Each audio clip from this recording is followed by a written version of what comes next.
Today's article is entitled Liberals and Islamists Both Want Change, for the Worse.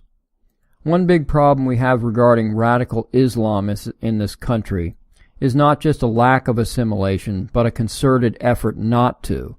These immigrants and refugees have no interest in becoming Americans, conforming to our society, and many are repulsed by the thought. America is just a better place to live than that crap hole from whence they came. The same can be said of liberals. The latest Islamic terrorist, Akayed Ullah, is from Bangladesh. The country of Bangladesh is about the size of the state of Michigan, yet has well over 160 million people. That's half the population of the entire United States living in Michigan. Who the heck wouldn't want to leave?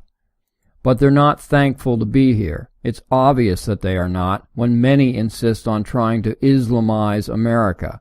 Many immigrants and refugees refuse to live by American law and instead demand that we all change and adopt Sharia. There are several iterations of an old saying that go, you can take the boy out of the country, but you can't take the country out of the boy. There's one about girls and trailer parks and hoods and Muslims. None are very kind, but all have at least a grain of truth to them. But a variation of this saying could also apply to Islamic radicals and liberals alike. Save for the murder and mayhem, liberals and Islamists have this in common. Simply removing them from their environment and transplanting them to a new setting does nothing to change their makeup. One is still a liberal and the other remains an Islamist. The Islamist wishes to change our system to one controlled by Sharia law, but in effect don't liberals do the same? We have witnessed some red states in this nation being turned purple and eventually blue. It's not necessarily a purposeful endeavor of the left. I guess one could call it a happy accident, that is, if one were a leftist. Over the years, we've seen once solid red states turned blue. This has been accomplished by the migration of leftists from high-tax progressive states to lower-tax conservative states. It happened in Virginia, and it's happening in North Carolina, Georgia, Arizona, as well as my state of New Hampshire. So how does this change take place? Well, liberals love big government, but big government costs money, which requires massive increases in tax revenue. Leftists never seem to mind until the high taxes begin to affect their bottom line.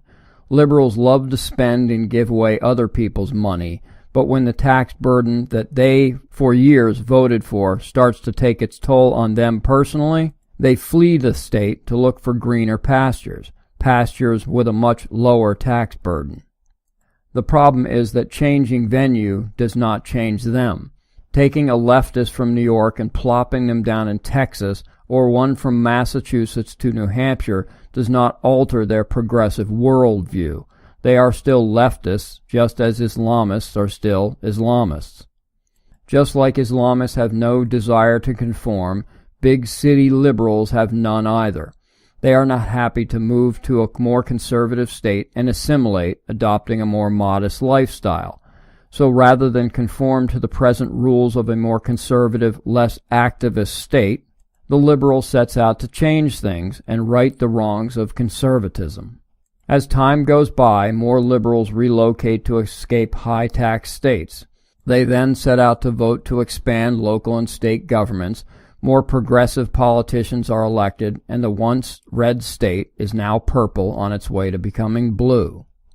So maybe it's high time those in conservative states take a page from the Trump plan and develop their own version of extreme vetting and a travel ban.